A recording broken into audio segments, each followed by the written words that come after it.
So, Sam, thank you for joining us on the Landlord Page podcast. Good to have you on. I'm delighted to be here. It's nice. It's a great little studio. Thanks for having me. Appreciate it. And it's nice to have a little catch up off camera there. But so, the Sam Norris is your Instagram profile. I love that. Let's be honest, there's not a lot of mortgage brokers that have got a following like you've got on social media. A lot of them kind of quite reserved in their content, if there is any content. So, we're definitely going to touch base on that.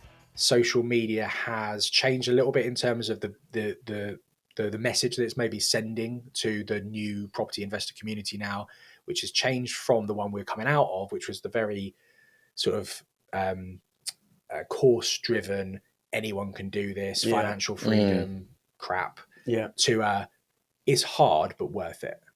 And I think that's where the mindset change that we're seeing now. A lot of my younger clients, my younger investors are going, yeah, do you know what? It's hard, but what else am I going to do? But Grand Union Finance, you're the owner of that business. Just give us a little bit of a elevator pitch, as we called it. What's it all about? Yeah, so I wanted to create a genuine alternative for where landlords, developers, investors could go to get advice about mortgages and property finance. The issue I find in my industry, which I've been in for quite some time, 16 years now, is it is very corporate. It's all very samey. And I believe that a lot of it, unfortunately, is driven from the top down, very salesy, very, very, target driven and that kind of stuff. And what I really wanted to do was to create something whereby we were genuine additions to a team for an investor. We could help educate. We can help them on their way to their path to success. I say to my clients all the time, our job is not to get you the best mortgage. It's not to get you the best bridge. It's not to get you the best development finance. That should be a given wherever you go. Our job is to help you be as successful as possible and help you on that journey from start to finish. So if we've got a new investor who doesn't know their arse from their elbow, I can explain to them what an HMO is. I can explain to them what a buy-to-let is. I can explain to them, how they can actually follow some of the paths that our other really successful clients have gone on. So it's a brokerage plus is what I'm going to call it. It's almost from a broker's point of view, I find sometimes it's just serving a purpose rather than serving the person. It's a transaction. Absolutely. And it's the same in our game. It's the same in the agency world. Sometimes it's just a means to an end to get a check. But I've done a few flips. I've done a few buy-to-lets over the years in the game. And what I've always tried to do is learn a new skill each time I've done it. And from your point of view, I guess if you've got seasoned landlords or you've got new landlords, each time they buy an investment property, if they learn a little something from you each time, you're bringing them some value and they're improving their knowledge set and they're going to be more confident and comfortable with the next acquisition, the next purchase that they go for. I think so. It's about that power team, isn't it? Yeah. So having that power team in place, you giving that advice, learning from it, and then creating the team around you to go and do the best thing that you can. You can do. You talk about seasoned professionals, etc. Everyone can learn everything from everything they do. I'm 16 years into this. I'm learning stuff all the time because I'm actively trying to learn as well.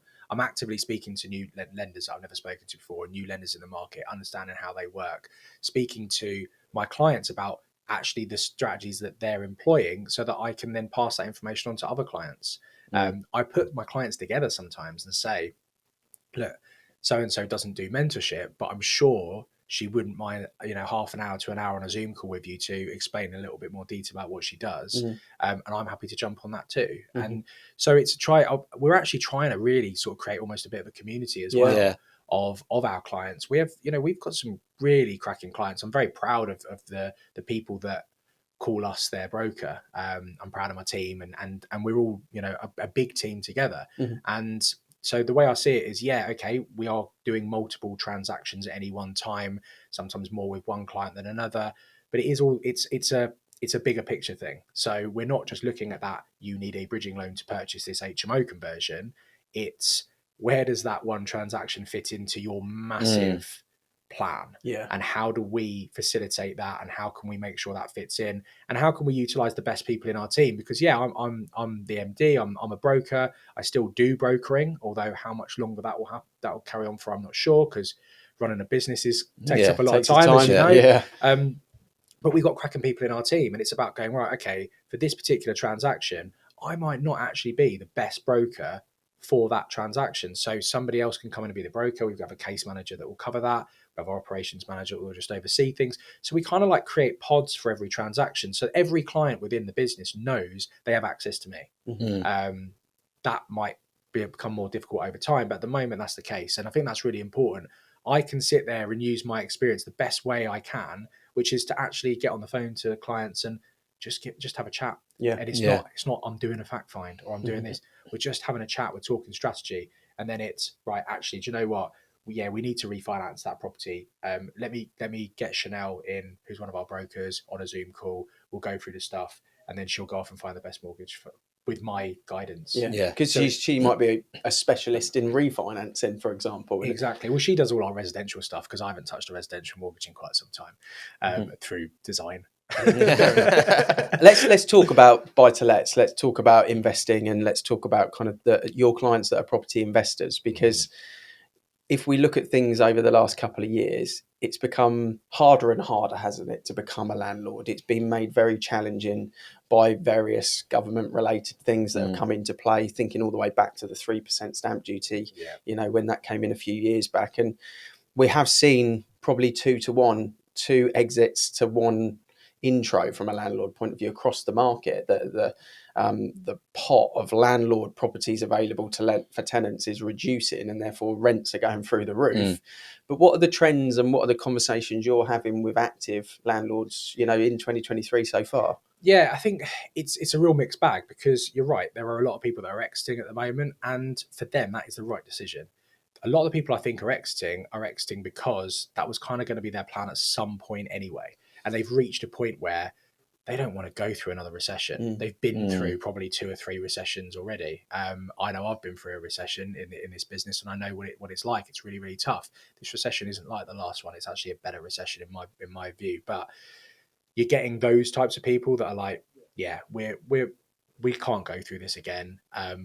They haven't maybe necessarily been set up in the way that maybe the more business orientated entrepreneurial type investors that the modern investor has been. So they're maybe not as tax efficient. They maybe haven't got a team, all that kind of stuff. They're one-man bands that are managing 30 properties on their own whilst getting very little money because the taxman's taking more than they ever have done. So it makes a lot of sense that they're going to be moving out the market. On the flip side of that, there are some hungry young investors out there. And it's a genuine privilege to be on a phone call with them sometimes, and just it's so infectious hearing their ambition and seeing what they're the going to passion, do, isn't it? Seeing the passion for it. And I've often said, I reckon 9 out of 10 times, first call out of the client, I can probably pick if they're going to be successful or not. Yeah, I can just because the attitude. Yeah, I've seen it. Over the years, I've seen the ones that haven't and the ones that have, and even since we started Grand Union, I could probably count on one hand, thankfully only on one hand, probably enough investors where they've gone in and maybe thought, yeah, I think they've got this, and they just haven't. They've fallen because they didn't have the right attitude, or they didn't have the right mindset, or they thought it was going to be easier than it was. I think we're coming out of, and I think social media has changed a little bit in terms of the message that it's maybe sending to the new property investor community now, which has changed from the one we're coming out of, which was the very sort of course driven, anyone can do this, financial freedom crap, to it's hard but worth it. And I think that's where the mindset change that we're seeing now. A lot of my younger clients, my younger investors are going, yeah, do you know what? It's hard, but what else am I going to do? And patience as well. Exactly. I think those courses were almost like, right, spend $1,000, $2,000 at the back of the room, or whatever the cost was, depending on who you were seeing, and you'll be a millionaire by the end of the year. Yeah. I've been in property for 20 years. It's not that simple. It doesn't work that way. Do you know, I actually was invited to go to a course a few years back because one of my clients was a speaker on this particular day on the course. And it just so happened it was the same day that they had their in-house broker to come and talk about it. And I was sitting there and I was just like, Sam, just don't say anything. Just do not say anything. It was all bollocks. Yeah. He was saying stuff that it was so outdated, and it was so, you can do this. I'm like, well, you can't. You can't do this. Well, yeah, you can. And I think, unfortunately, like in any industry, you have a few dinosaurs that are still doing things the same way they were doing 10 years ago. Yeah. and we suffer from that massively in our industry. And there are a few of us now, I think, sort of younger, I still call myself younger, guys that I think are flying the flag of actually giving financial advice, can be more creative, can be a bit different. It doesn't need to just be, like I said, transactional and that sort of stuff. And as a result, we tend to attract those type of investors that we've just been speaking about, those big, hungry and ambitious investors that want to build big portfolios. Although the one thing I always ask them at the beginning is, what's the end goal here? Because it's actually quite surprising. And again, they're quite shocked by that. They want to talk about bridging loans. They want to talk about interest rates. And I'm talking to them about, like, where are you headed? What are you trying to achieve? Let's actually reverse engineer that back and work out whether what you're trying to achieve is possible.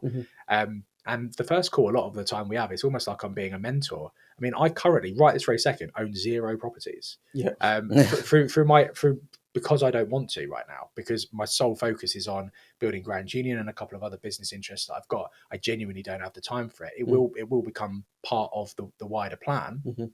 But yeah, we're doing that, and it's just simple things like, oh yeah, what's your goal? I want to earn 10 grand a month. Well, do you actually want to earn 10 grand a month? Have you actually designed your life? Have you actually thought about what the cost of your perfect life looks like on a monthly basis? No, I haven't. Well, how do you know 10 grand's enough? How do you know that's not too much?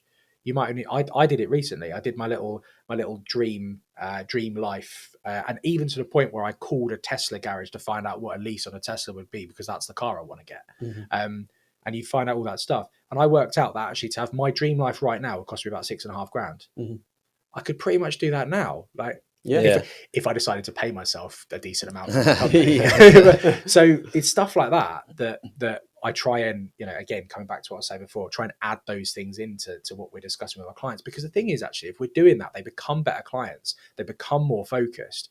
And as a result, they're easier for us to work with. So you could say maybe it's a bit selfish, because we're trying to create our own better clients. I think it goes back to what you said at the start. It's the community element of things. I think creating kind of a community is such a powerful thing for a brand, for a business. It's why we're aligned. It's why I was keen, when you reached out to try and get you on the podcast, because you can tell from you're being authentic on your Instagram reels and things like that in the same way that we are. But we talk about almost embarrassed to say I'm a little bit different to the kind of industry, which is strange, really, because if we remove ourselves from property and look outside in the outside world, everyone's like that now. McDonald's are doing interviews on Snapchat.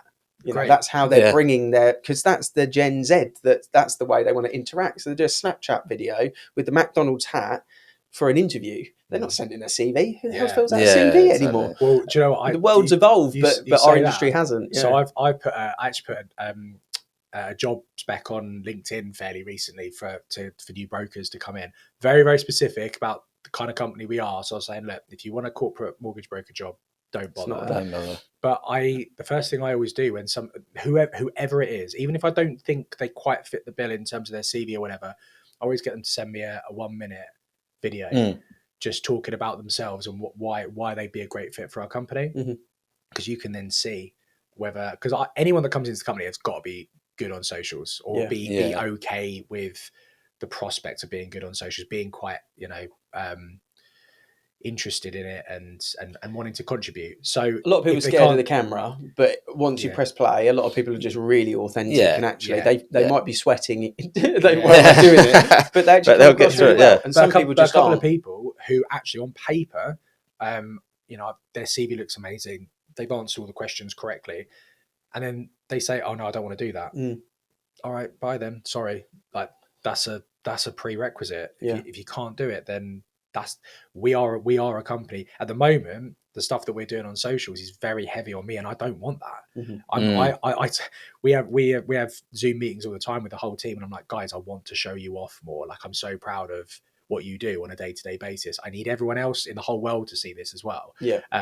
Some of them are like, absolutely not, that sounds dreadful. Some of them are a bit better at it, but as we grow the team out, I want to be able to do that, because anyone we bring in, they become part of the family, and I want to show them off. I don't want it to be all about me. I really, really don't. People must get bored of seeing my face. And I think that's the way that it's going at the moment, isn't it? Is the social side of things. That is the way forward. That is what's going to happen. So the people that haven't necessarily done that now, it's worth getting stuck into. People buy trust, and the yeah, only way you can get your trust across is by being yourself, and then people either buy into it or not. exactly. I'm interested to go back a couple of minutes and talk about the personality traits that you feel almost straight away a light bulb goes off and that person's going to make it as a property investor.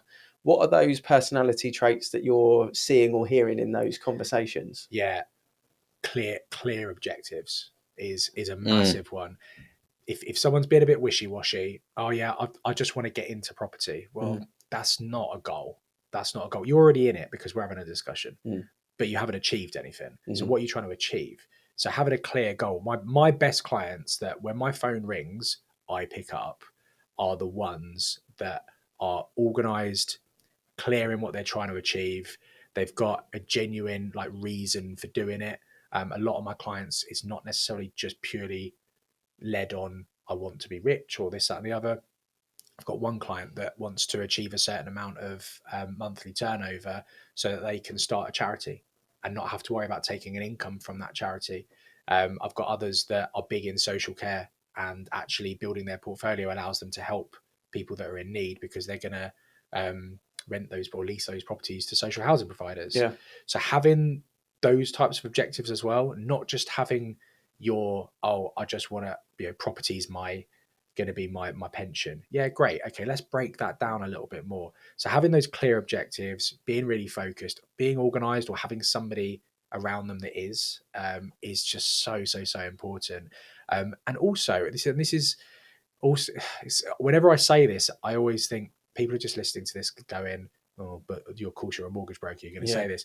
Not worrying about interest rates too much, because the amount of times I've had clients where we've got an amazing deal, everything stacks up, even at stress tested interest rates levels.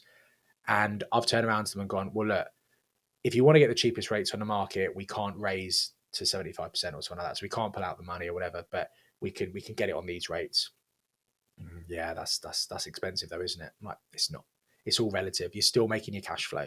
You're still raising cash. You're still being able to push forward.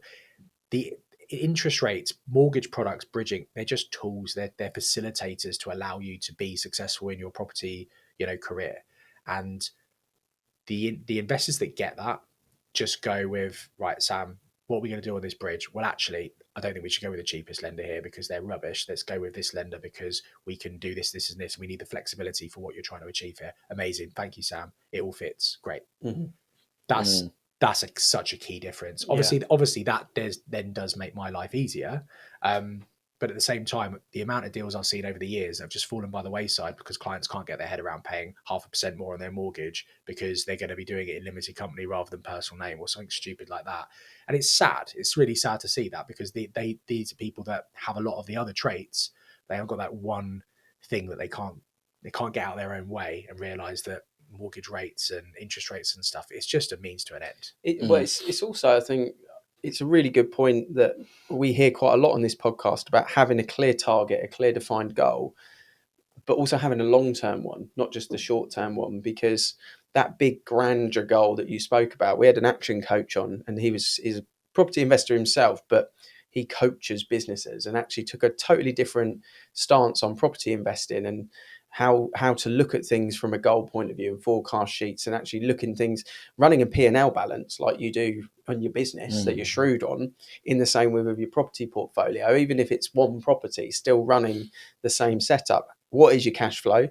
What's your kind of 3-year target? Do you want to acquire another property? Are you looking to bring the finance down? What are you trying to get out of that property? And planning it in that way means that when someone comes and talks to you, whatever the big goal is, it's just slots in. And where a lot of people are disjointed is they're not looking at the whole jigsaw puzzle. They're just getting pieces and putting them together. And then in the end, it doesn't fit. Exactly. Same thing with an accountant. It's the same way an accountant helps a business owner is what's your end goal? If you only tell your accountant your next goal, they can't help you with setting it up in the right way. Yeah, exactly. Yeah. And it's not even the big goals. Sometimes a lot of people, I get the big goal more from people than I get the short-term goals.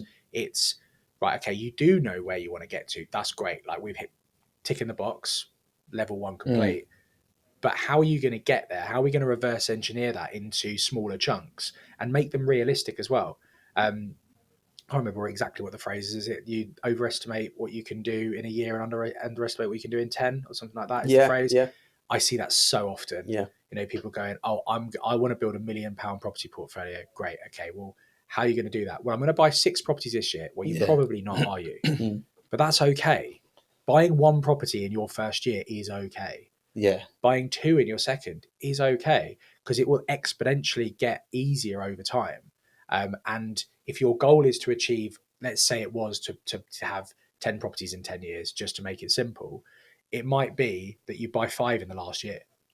That might actually be how that process works. But you will achieve your goal, but it's not necessarily in the linear fashion in which a lot of people feel that you will. When I've spoken to investors before, you know, some investors, they've got a goal that, right, I'm going to do this, this, this, and this, when actually they haven't thought about, is that achievable? And how am I going to get to that goal? And then they come back a year later and say, actually, I can't do that now.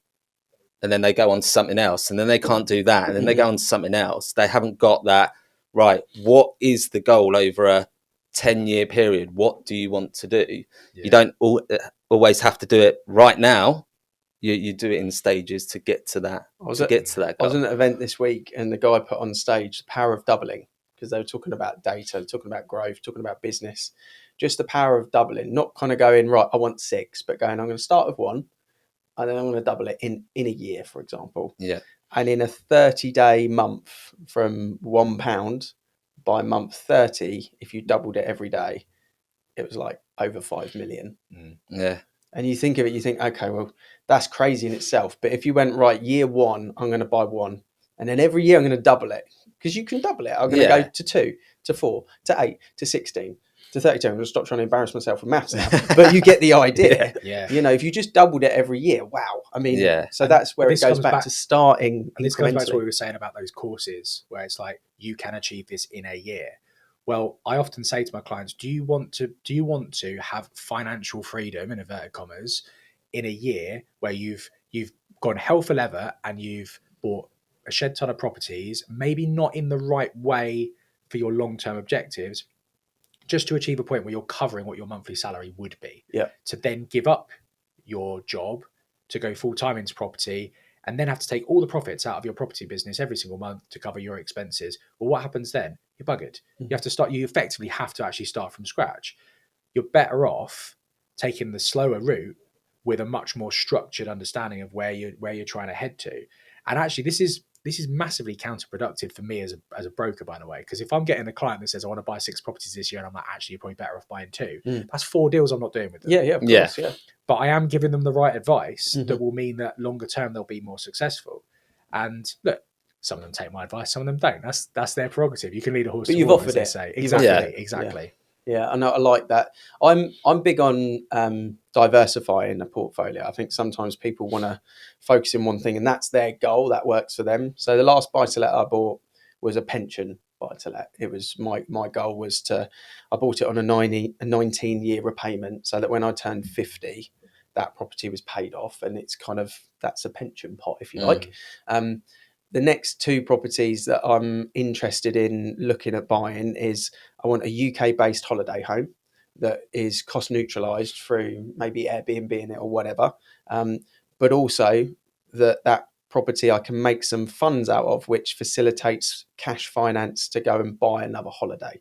So if it makes £5,000 a year, well, I've got £5,000 a year to spend on another holiday. So I've got a holiday home I can use certain months of the year, and I've got £5,000 worth of holiday paid for. So that's kind of that one goal. A lot of people after lockdown, I find, got really interested in Wales coast, South Coast, and getting into holiday lets. Are you still seeing that? Did you do much financing on that aspect of things? Massively. This year so far, we've probably had more inquiries for serviced accommodation related stuff than we did the whole of last year. It's just gone through the roof. And what's actually quite nice, and I don't usually get the opportunity of saying this, is the mortgage market seems to be taking note of it, because we are getting more lenders that are interested in understanding and actually using the term serviced accommodation. Okay. Up until not that long ago, it was short let or holiday let, or believe it or not, there actually was a product once with a lender that unfortunately no longer exists called an Airbnb mortgage. Wow. That was actually a thing. Wow.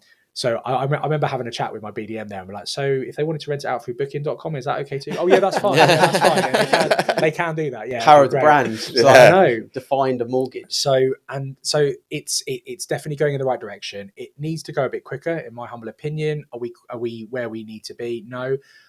This time last year, I was saying SA mortgages are a little bit like where HMOs were maybe 5 or 6 years ago, where HMOs were coming out of, back then, it was pretty much needing a commercial mortgage to get an HMO.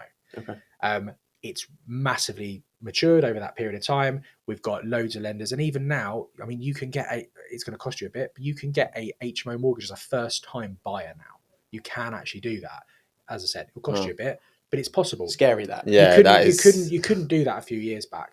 So SA is the same. It's on the same journey. It's just a little bit further behind. It's come a long way. We've even got a couple of lenders now who they don't have SA products. They have buy to let, and they're just happy for you to let it out as a on service accommodation, as long as the standard AST rental would stack up on a normal rental calculator. That's potentially where this market is going to. And that would blow things wide open, which would be great, because the costs come down. Because as we know, SA is quite a costly business to run. So any way you can save some money there is going to be great. So on the SA mortgages, serviced accommodation mortgages, which I'll start terminalising it that way rather than saying holiday lets, it's probably going to help me out in one way. What's the difference between those rates and standard buy-to-let rates? I would say on average just add a percent on. Okay, not too bad actually. It's not too bad. It depends on a number of things. The kind of almost going a little bit back on what I was saying, it is going in the right direction, but different lenders will see things in different ways. There is still a massive differential between different lenders on criteria, how they work out how much they can lend to you, what types of properties they're okay with. You use the term holiday let, lenders still use that term. And the traditional way that holiday lets were worked out was, and this is honestly, when you have to do this, it's just such a ball ache, but to work out what the rent's going to be, you have to go to like Sykes Cottages or something like that. Yeah. High, mid, low season rate, working out an average, looking at how that works out annually, and then, turn that into a monthly amount, all that sort of stuff. Then is this property actually a genuine holiday let? Is it by the sea? Is it near a caravan site? Is it, in the Cotswolds or whatever it might be? I like a proper holiday destination. And there's all these tick boxes you've got to do. Where the market is changing, it's streamlining it to make it less clunky like that. And that's where lenders are starting to use the terms like short lets or service accommodation.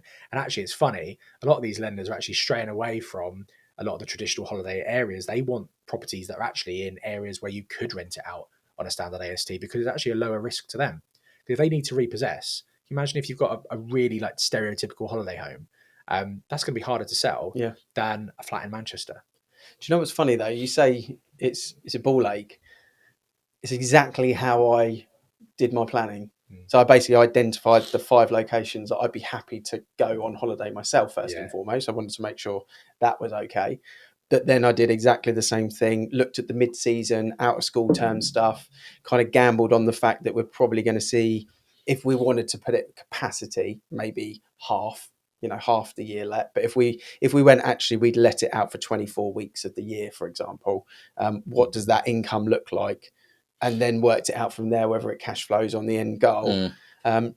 So it was funny, but that's similar to actually how I worked out. What would be the LTVs on those? What are the loan to value? Still go to 75. Yeah. Okay. So same as buy to let. Yeah, absolutely. And you know what? On that point, I think it's really important. I have so many clients that come to me like, oh, can I get an 85% loan to value HMO mortgage? Yes, you can. You don't want one though. You can pay a lot of money. Yeah. No, it's not even to do with that.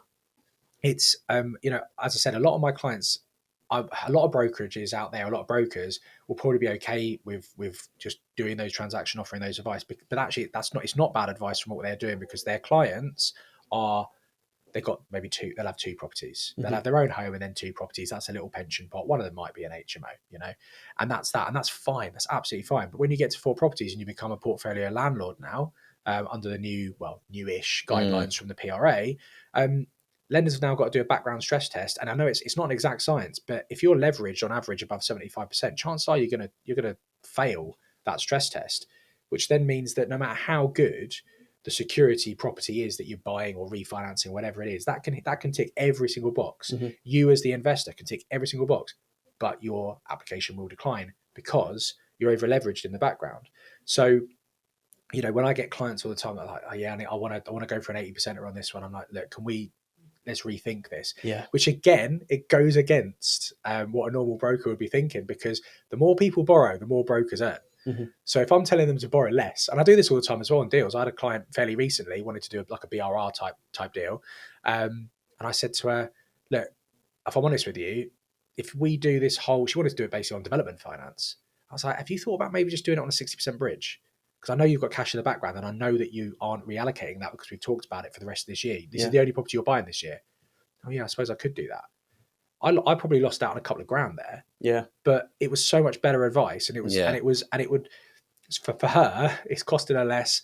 Cost of funds is less, obviously, not only because the rate's lower, but the amount she's borrowing is lower. The whole deal then stacked up a lot better, and she's now happier as a result.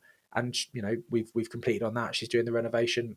Happy days. So I was a terrible employee because I would be doing this all the time, and I'd had sales managers going, Sam, what are you doing? Yeah, because it's KPIs for them, isn't it? Yeah. It's not people, it's KPIs. I know. Could you believe this is? And I've said this a few times before. So my ex-business partner, we used to work for a company where we first met 7 years ago or so, and we were sitting opposite each other. And he got off the phone. I could see he was a bit like, oh God. I said, oh, what's up, mate? He said, oh, yeah, I was literally just about to submit this mortgage application. The client's decided they don't want to buy the property anymore. I was like, well, you know, these things happen, don't they? You know, what are you going to do? Sales manager was just so happened to be like moving about behind. And she turned around to him and she said, yeah, but did you not try and persuade him to buy the property? Like, are you actually joking?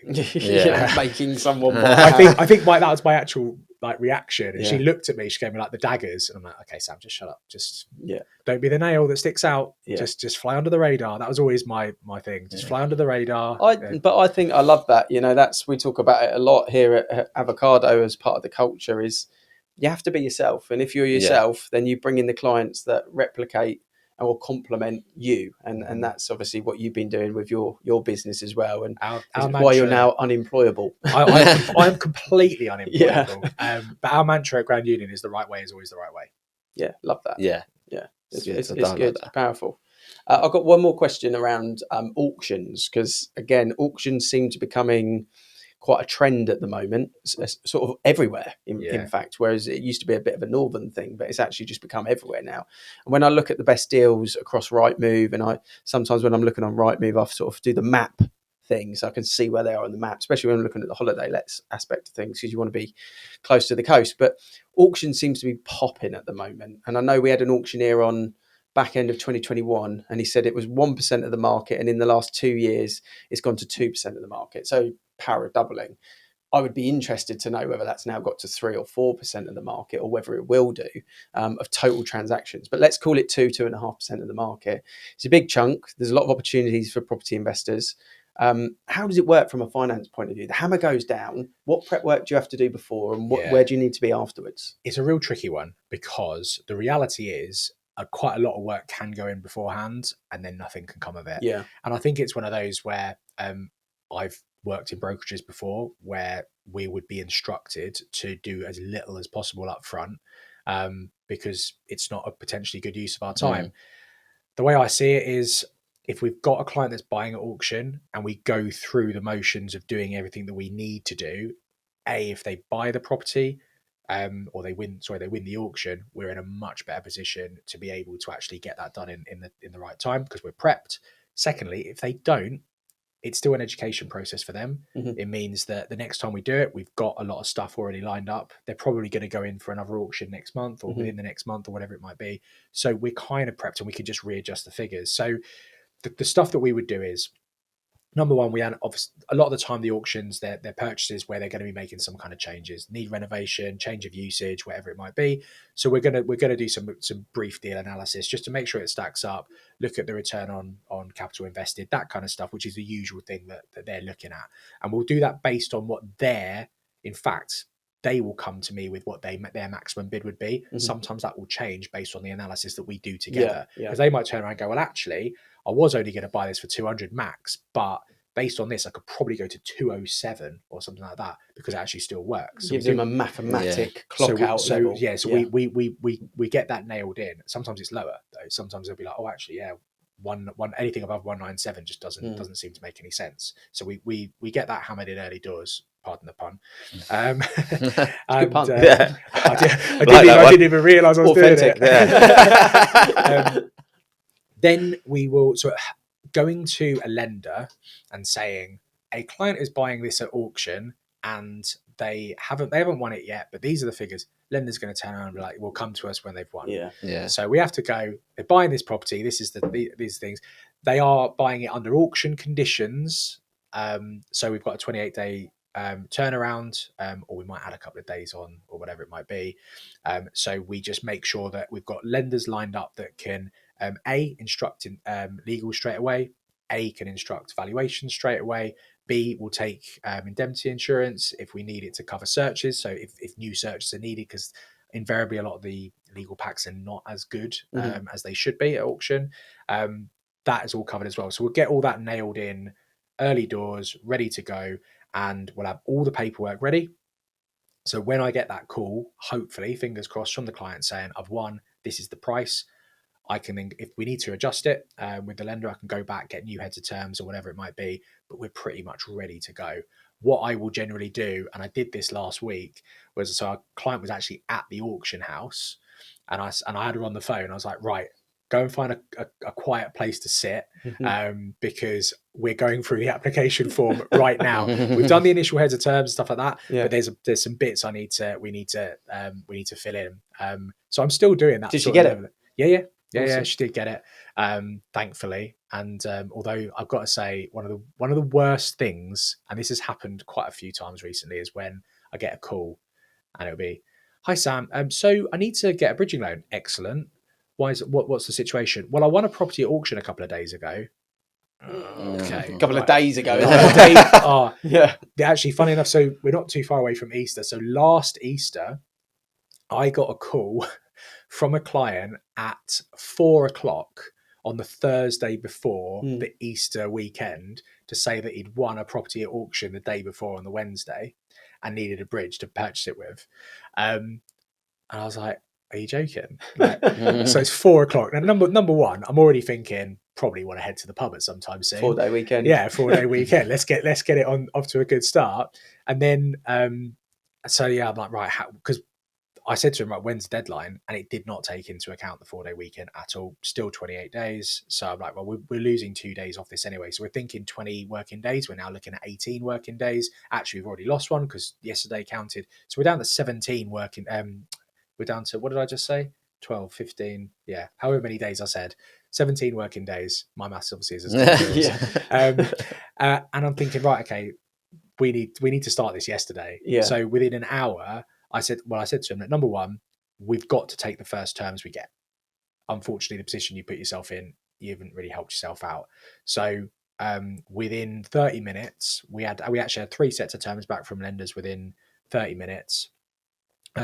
Got on the phone to the client, said, this is the best one. I've asked them to go away and get some valuation quotes, which we got about 20 minutes later. So we're up to about 10 to 5 at this point. Submitted the application to the lender, got the quotes back, picked the valuer that we wanted, instructed it. He gave me his solicitor's details. I said, no, you're not using them. You're going to be using these guys instead, or one of these 3. I love that. It's so important because the brokers that use these awful chop shop kind of conveyancing, factories, it just kills me. My broker recommended, no, your broker's getting 250 quid and they're the worst people in the market. Absolutely not. There are some solicitors out there that we get a little bit of kickback from, but they're not, we don't recommend them because of that. It's just because they just happen to do it. And a lot of the time we actually say, no, don't do it. And actually the ones that do, if I'm completely honest with you, I'd get £0 out of it. Yeah, absolutely. I give the money to my team. Yeah, we're exactly the same in our game. And they go off and have a beer. Yeah. And that's how that works. So, we get that nailed in early doors. So we did all of that. So within an hour, basically, we had the lender sorted, the valuation instructed with the surveyor that we wanted. They actually called the agent because the agent was open on, or the auction house, sorry, was open for calls on Easter Saturday. Friday. Oh, on the Friday. Yeah, okay. which was really useful because then they booked it in for the Tuesday. Legals were instructed on the Wednesday, and we completed with 2 days to spare. It's not bad going. That's good. So it gives me hope out there because I've never bought a property at auction. I will at some point, but I was interested selfishly to know it's that. good. It's good to hear how much work you have to do before the auction and get everything set. You know, it's not like your getting your ducks in a row is bargain hunt auction where you just turn up it's you know, there's a lot of thought that needs to go in, a lot of planning that needs to go in before. I really enjoyed that pint of Guinness that night, I have to say. That first pint was great. I definitely earned it. Yeah. And the thing is as well is I'd like sent all my team home a few hours early as well. So it was just me. Just me. There was no one to help running around. I was just like, right, okay, phone call. Yeah, I think I was in the pub about 6. Nice. Well, you saw our sofas in our setup, but we have a fridge in the kitchen, but we also have a beer fridge next to the sofa for days like that, where you just need to go, okay, sit on the sofa and enjoy a cold beer. It sounds like you've got an awesome weekend plan that you spoke about off camera. There's been some great value in this podcast, and thank you for coming on. I think I've got questions, so we might have to do a round 2 at some point. Yeah, I've definitely got questions as well, but it might keep us here for a bit conscious longer. Of your time as much as anything. But yeah, it's been awesome having you on. Thank you for educating me and Andy and all the listeners on a few different areas as well. I've got more motivation around my holiday home. Serviced accommodation. Serviced accommodation. Actually. Got more ammo around that. No, appreciate your time. Thank you. And for people that want to follow you, where's the best place? You know, what's is it? Facebook, Instagram, LinkedIn, website. Where's the best place for them to go and find you? Yeah, follow me on Instagram at the Sam Norris, as we joked about earlier on. I won't get too embarrassed about that. You can find me on LinkedIn. Connect with me, send me a DM. Facebook I don't do a lot on, should do more. And you can subscribe to my YouTube channel, just type in my name and you will find me. You got a podcast as well on there? And listen to the Game of Loans podcast. Love that name. Because it's the second best property podcast out there after this one. Yeah, cool. We'll add that to the show notes. We'll put all the links in the show notes. So yeah, hopefully everyone's enjoyed listening. And thank you, Sam, for coming on and joining us. Thank you, Sam. So much. I'm flicking through YouTube and through Spotify. I don't think there's a podcast or a video channel on YouTube that landlords can land on where they're not being sold something.